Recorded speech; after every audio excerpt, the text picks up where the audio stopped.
네, 반갑습니다. 저는 구주입의 수학과 팀장 정충현입니다. 여러분들 다산중 3학년 친구들 드디어 1학년 기말고사까지 마무리가 됐고요. 1학기 과정이 잘 끝났습니다. 아마 시험을 준비하시면서 항상 그랬듯이 본인이 준비했던 만큼 만족스러운 결과를 받으신 친구들도 있을 거고 아직 만족스럽지 못한 결과를 받으신 친구들도 있을 겁니다. 다만 너무 기죽지 말고 너무 좌절하지 마시고 다음을 위해서 꾸준히 좀 공부를 계속 이어나가셨으면 좋겠습니다. 여러분들 힘내시고요. 저희 그러면 오늘은 이제 3학년 1학기 기말고사가 과연 어떻게 출제가 되었는지 그리고 어떠한 방식으로 저희가 시험을 대비해야 되는지에 대해서 한번 확인을 해보도록 하겠습니다. 자, 일단 첫 번째 기출 분석부터 한번 해보도록 하겠습니다. 여러분들 이제 기출문항 분석표고요. 각 문항, 출제 단원과 출제 유형에 대해서 간략하게 정리를 해봤고요. 지금 보시면 난이도를 보시면 기본이 비록 이제 7문항이 나왔을 정도로 기본 문제가 좀 많이 쳤고 일단 중 이상의 난이도를 자랑하는 문제들을 다수 배치함으로써 실전에서 이제 시간 관리가 좀 어려웠을 거라고 예상이 됩니다. 한번 좀 자세하게 보면요. 기본은 7문항, 22점이 이제 주어졌고요. 중3 문항이 17문항이 나왔고 78점이 이제 부여가 되어 있는 상황입니다. 그래서 어느 정도 점수를 맞추시려면 중 난이도까지는 완벽하게 좀 해결을 하고 빠르게 중상 난이도를 좀 봤어야 되지 않았을까 싶은 시험이고요. 지금 보면 교과서 출제율이 88%를 자랑하고 있는데 단순 숫자들만 바꿔서 변형하는 게 아니고 식까지도 변형을 좀 많이 해서 여러분들이 식을 정리해야 되는 시간까지 그런 걸 요구하고 있고요. 중단원, 대단원 마무리에 있는 문제들을 다수 출제함으로써 난이도가 예제 문제에서 출제되는 거에서 좀 많이 올라갔다라고 생각이 됩니다. 그리고 이번에도 여전히 교과 역량 더하기에서 문제가 한 문제 출제가 되었고요. 저희 구주입의 내신 대비 교재과 비교했을 때 약 96%를 자랑하고 있습니다. 한번 더 보시면 정리해보면 기본 난이도는 좀 많이 적은 상황이고 내신에 있는 필수 유형들을 다수 배치를 했습니다. 그리고 또한 그게 단순히 바로 계산을 할 수 있게끔 주지 않고 충분히 식을 정리하고 복잡한 계산까지 해야 되는 문제들을 배치를 해놨기 때문에 정말 부담감이 컸을 거라고 생각을 하고요. 여전히 작년과 마찬가지 다산중 3학년이 그래프와 도형을 연계한 문제를 무려 올해는 4문항을 출제를 했습니다. 그래서 보통 타 학교는 한 문제에서 2문제 정도 출제하는 거에 비해서 다산중은 4문제씩이나 출제를 해서 안 그래도 그래프만 보면 조금 숨쉬기 힘든 친구들, 좀 부담스러운 친구들이 많이 힘들어하지 않았을까 생각이 됩니다. 그래서 저희가 만나볼 문제들 한번 본다면 19번, 23번, 24번 문항들인데 문제들 하나씩만 보고 나면요. 난이도는 그렇게 어렵지는 않을 겁니다. 다만 실전에서 시작하는 포인트를 제대로 잡지 않고 출발했던 친구들이 많이 힘들었을 거고 시간을 많이 잡아먹었을 문제들로 제가 한번 골라봤고요. 어떻게 좀 깔끔하게 풀 수 있는지 한번 보도록 하겠습니다. 일단 19번 문항입니다. 추계방정식이 주어져 있는 상황이고요. 주어진 점을 지나는 포물선이 X축과 서로 다른 두 점에서 만난다고 합니다. 그러면 저희의 시점이 축에서 X절편 2개로 이제 이동이 되는 상황이고요. 두 점 사이의 거리가 6일 때 포물선을 그래프라는 이차함수 식을 찾는 문제입니다. 여기서 포인트는 두 점 사이의 거리가 6이고 축에 대한 대칭성을 저희가 활용을 해본다면 축 X는 2를 기준으로 오른쪽 왼쪽으로 3만큼 떨어져 있는 점에서 X축과 만나게 되니까 X절편은 5와 마이너스 1이 되고요. 그러면 간단히 인수분해를 통해서 식을 만들어낼 수 있었던 문제들인데 이거를 단순히 그냥 대입해서 연립방정식 형태로 문제를 풀려고 했던 친구들은 이 문제에서 시간을 좀 많이 잡아먹지 않았을까라고 생각이 됩니다. 다음 23번 문항입니다. 주어진 세 2차 함수 그래프가 있고요. 각각의 점 A, B, C를 지나는 각각의 점 A, B, C를 꼭지점으로 하는 삼각형의 넓이를 구하라는 문제입니다.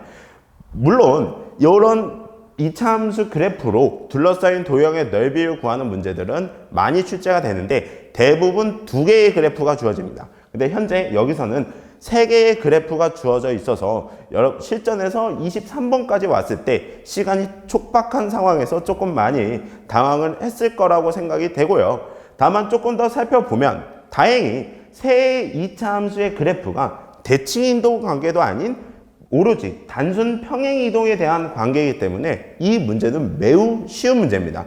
평행이동의 개념을 정확히 알고 있었던 친구들은 4분의 1 x-4의 제곱은 4분의 1 x제곱을 x축으로 4만큼 평행이동한 거고 4분의 1 x제곱 플러스 5는 y축으로 5만큼 평행이동한 거기 때문에 각각의 AB와 BC의 선분 길이를 보면 x축으로 4만큼 평행이동해서 밑변의 길이가 4, y축으로 5만큼 평행이동해서 높이의 길이는 5가 됩니다. 그래서 단순히 삼각형의 넓이는 10이 된다라는 걸 실제로 평행이동의 개념을 알고 있었던 친구들은 식을 보자마자 그리고 그림까지 주어져 있는 상황이었으니 그림을 보자마자 바로 끝내지 않았을까 싶고요. 여기서 미지수를 잡고 들어갔던 친구들은 꽤 시간이 많이 걸렸을 거라고 생각이 됩니다. 24번 문항입니다. 그림과 같이 주어진 2차 함수 그래프 안쪽에 정사각형과 직사각형을 배치한 문제입니다. 이 문제는 워낙 많이들 연습을 하셨을 문제라 문제를 딱 봤을 때 그렇게 큰 이질감은 없었을 건데 여전히 도형이 좀 같이 나와 있었고 그리고 24번 마지막 문항이었기 때문에 아마 이 문제를 여유 있게 풀 수 있었던 친구들이 얼마 되지 않았을 거라고 생각이 됩니다. 그래서 문제 자체는 조금 쉬운데 문제를 보지 못했을 친구들을 위해서 이 문제를 한번 준비를 해봤고요. 일단은 위에 있는 A, B, C, P는 정사각형이고 E, Q, D, C는 직사각형입니다. 그리고 각 직사각형과 정사각형의 가로의 길이를 보면 직사각형 가로의 2배가 정사각형 가로의 길이가 되고요. 두 사각형의 넓이가 같다고 주어져 있는 상황입니다. 그래서 그림을 미지수를 잡고 문제를 풀어보면 EC의 길이를 A라고 잡았을 때 CP의 길이는 2A가 되고요. 그렇다면 정사각형의 넓이는 그렇죠. 4A 제곱이 되겠죠. 그러면 직사각형의 넓이 또한 4A 제곱이 돼야 되기 때문에 세로의 길이가 4A임을 알 수 있고 주어진 길이를 가지고 각 점 P와 Q를 좌표로 좀 표현을 해본다면 이런 식으로 좀 표현을 해볼 수 있을 것 같고요. Q 또한 주어진 2차 함수 위에 있는 점이기 때문에 Q 좌표를 주어진 2차 함수 Y는 X제곱에 대입해서 문제를 해결한다면 간단하게 풀 수 있었던 문제였습니다. 자, 그래서 시험에 대해서 한번 총평을 좀 해본다면요. 여전히 다산중은 매년 난이도가 상승하고 있습니다. 20년, 21년 많이 올라왔고요. 올해 22년도 작년에 비해서 중난이도를 조금 더 배치하고 기본 난이도를 좀 배제하면서 난이도, 좀 실전 체감 난이도가 많이 올랐을 거고요. 도형을 활용한 문제는 정말로 사랑하는 것 같아요. 다산중 학교 선생님들이 정말 사랑하는 것 같은데 도형 활용한 문제가 꾸준히 계속 출제가 되어 있으니 특히 2차 함수 단원에서 도형과 그래프로 둘러싸인 도형 어떤 넓이를 구하는 문제들은 좀 확실히 학습을 좀 해주셔야 될 것 같고 아무래도 2차 방정식과 2차 함수 자체가 고등수학상과 연계가 되는 과정이기 때문에 고등수학상 학습 경험이 풍부한 친구들이 절대적으로 좀 시간 관리하는 데에서 유리하지 않았을까. 그래 반면 고등수학상을 아직 학습을 하지 않은 친구들은 방금 말씀드린 것처럼 계산하는 데에 있어서 시간 관리가 좀 많이 힘들었을 거라고 생각이 되고요. 그에 비해서 저희가 어떻게 학습을 좀 대비하면 좋겠냐라는 걸 봤을 때 이제 3학년 친구들은 교과서 학습이 습관적으로 길들여져 있어야 되는 시기입니다. 아직도 교과서 학습을 한 번만 진행하고 그만하시는 친구들은 적어도 2번, 3번, 못해도 2번 정도는 꼭 학습하실 수 있도록 습관을 잡아주시길 바라고요. 내신 필수 유형도 학년이 올라갈수록 계산이 복잡해지고 그리고 풀어야 되는 과정들도 늘어나기 때문에 필수 유형을 반복적으로 좀 학습을 하셔서 시간을 확보하도록 여러분들이 좀 노력을 해주셨으면 좋겠습니다. 그리고 당연히 오답 관리까지 좀 철저하게 진행을 해주셔야 될 것 같고요. 복잡한 계산을 해결할 수 있는 능력을 이제는 기르셔야 돼요. 단순히 그동안 선생님 이거 계산이 너무 더러워요, 이렇게 치부했던 문제들이 고등학교 올라갈수록 여러분들에게 복잡한 계산을 풀 수 있는지 그런 계산 능력을 요구하는 문제들이 출제가 될 겁니다. 그러니 아무리 복잡하더라도 그거를 잘 해결할 수 있는 계산 능력을 충분히 길러주셔야 되고요. 그렇다면 당연히 학습량이 증가한 거는 자연스러운 현상이니 그에 대한 스트레스를 좀 최대한 줄이시기 바랍니다. 그리고 또한 이제 구주입의 학원에서 진행되는 사전 실전 모의고사에 진지하게 좀 임하셔서 확실한 객관적 평가를 좀 받으셔야 됩니다. 아직 나는 2학년이니까 선생님 저는 공부 안 하고 시험 봐서 이 정도예요. 공부해서 보면 저도 잘 볼 수 있어요. 이렇게 넘어가는 게 아니고 본인의 현재 상황을 공부하기 전과 공부한 후를 객관적으로 좀 평가하셔서 부족한 단원이 무엇이고 부족한 능력이 무엇인지 좀 철저하게 검증하고 파악하는 그런 시기를 좀 가지셔야 될 것 같습니다.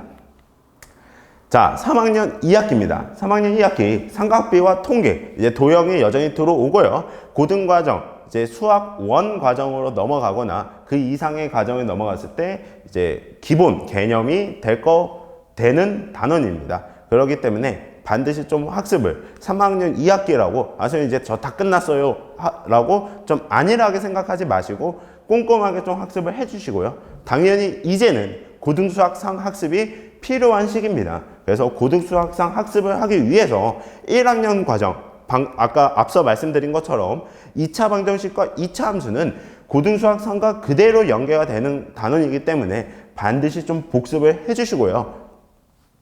중등 3학년 과정은 고등수학상의 기초 중에 기초입니다. 이 기초가 제대로 잡혀있지 않는다면 고등수학상 1학년 1학기 과정부터 여러분들은 큰